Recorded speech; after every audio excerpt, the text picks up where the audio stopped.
Today it's Saturday, November 5th, 2022. Small update for the owner of the RS3, just to see how we're gonna package the turbo. He wants to be, this is the turbo that had the problem, alright? To don't have any headache. This one, this hat, it goes here, like this. Alright, there is a step like this one on the other side, and this one, it goes like that.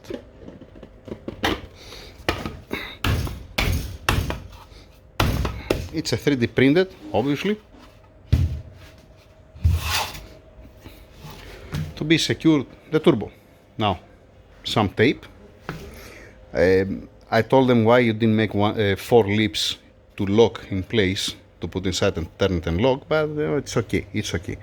Some tape, packaging material inside of the box to be solid. I mean, you're not gonna have any problem.